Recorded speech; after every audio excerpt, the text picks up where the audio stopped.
So I'm going to start off with a little story about my favorite thing to do in the great outdoors. I love hiking and backpacking and camping and all those things, but they all require so much effort. Personally, my favorite thing to do is to just sit around a giant bonfire and roast a wiener. Now, you might imagine how excited I was to find out that the boy that I had this super hard crush on had an annual wiener roast and bonfire. And I found this out right after I met him, and yes, I did get a crush on him right after I met him, because he sent me an Evite to come to his wiener roast.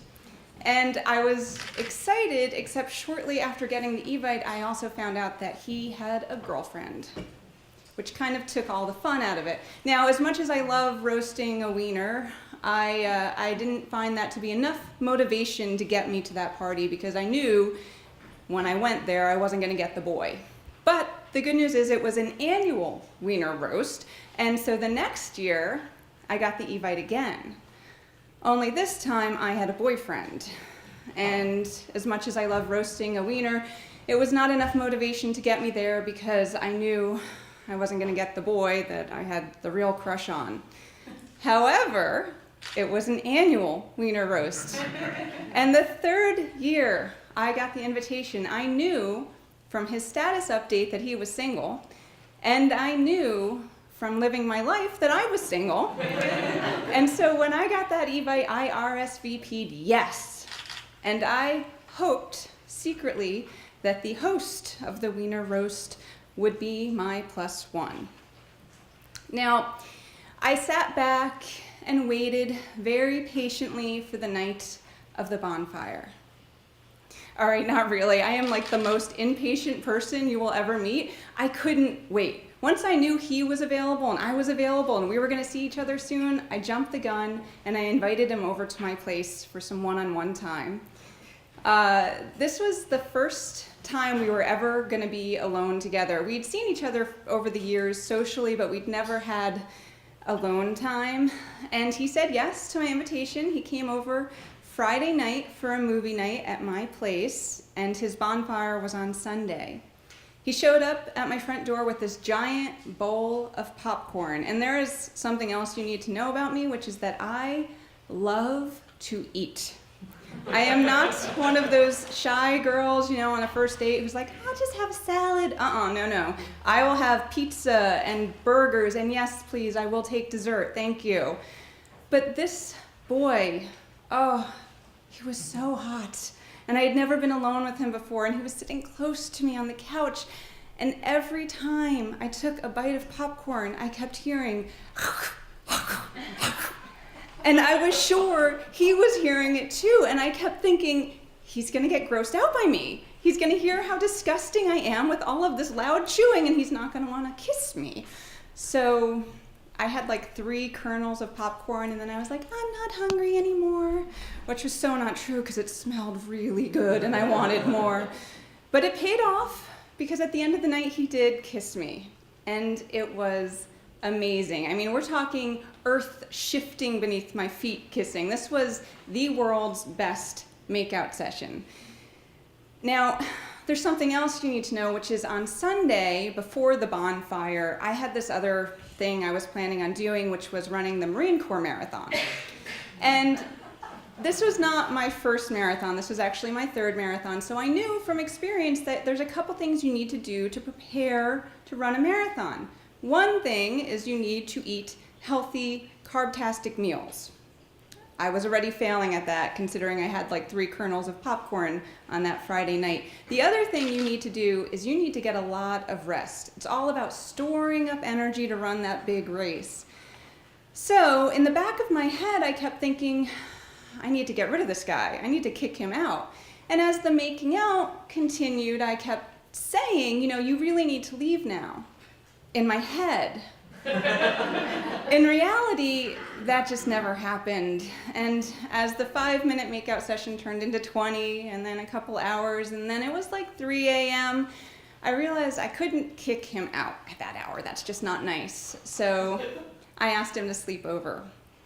Now, if you thought I was nervous eating around him, try to imagine us sleeping together. And I do mean in an innocent way. We were going to sleep because I needed some sleep. And the whole time I kept thinking, don't fall asleep. You're gonna snore, or drool, or fart. So I sat there next to him in bed, listening to how loud my breathing was and wishing I could be more quiet and just trying not to be gross.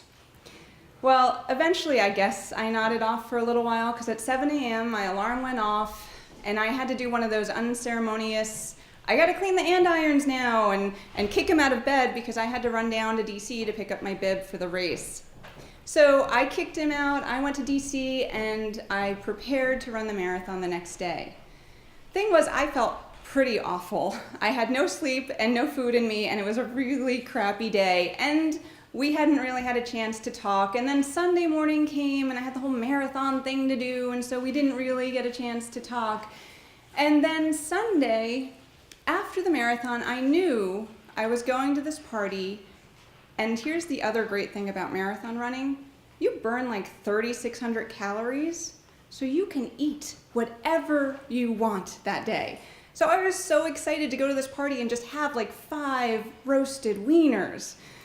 Of course, this was like the worst marathon I had ever run. I felt sick when I started, I felt sick the whole way through, and if you don't know what it does to you to run 26 miles, it kicks up stomach acid. So by the time I was done, I was so sick, I didn't even want the free banana or the free bagel they hand you at the end of the race. But I figured, you know what, I'll just quickly drive home, have a little snack, take a shower, go to this wiener roast, it'll all be good. The thing I forgot to keep in mind is that occasionally in DC, when there's a big event, sometimes there's a little traffic. It took me 3 hours to get to Reston. The whole time I was starving and I really needed a bathroom. But I made it home, but by the time I made it home, the wiener roast and bonfire was starting. Now, I had to shower, that's a given. So I took a shower, I ran out to the store, I picked up a 6-pack, because if you're going to the house of the boy you have a crush on, and he's having a wiener roast, you have to bring beer. That is a rule. And I ran to his house. Oh, I drove to his house. I was done with running for the day. Now, I parked in front of his house, and at that moment, as soon as I turned the car off, is when it occurred to me that I had no idea what I was getting into.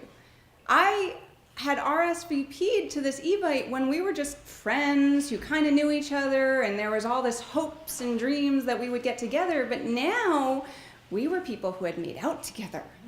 We were single people who had made out together and not discussed it. I could be showing up to this house to find out that he had 5 other girls he'd made out with in the last week. I mean, I didn't know, right? The earth shifted for me, but maybe not so much for him. So I sat there in the car and I thought about it and I realized I had just run a marathon. I had a perfect excuse and I resolved that I was just gonna call him and tell him I was too tired to come. I was gonna drive home, stop at Five Guys on the way, pick up a burger and a hot dog, why not, right? Go home and watch a movie. But when I thought about picking up Five Guys, that calorie deficiency thing sort of kicked in and my brain started going, food, food, and my stomach started going, hot dog, hot dog. And despite my terror and nervousness about going into this unknown situation, the motivation of getting that hot dog was strong enough that I finally decided I had to go and get me some. So I got out of the car, I walked up the driveway, and as I was walking up the driveway, he came out from the backyard and he saw me, and without hesitation, he walked right up to me and laid a big kiss on me. And he took my hand, and we walked into the backyard together. He introduced me to all his friends, and shortly thereafter, I found myself sitting in front of a bonfire, my hand in his, my other hand with a wiener in it. 6 years later, that house is our house. That annual wiener roast is our annual wiener roast. But that night, that one bonfire will always stand out to me as the best bonfire ever. Because not only did I get the man, I got the wiener.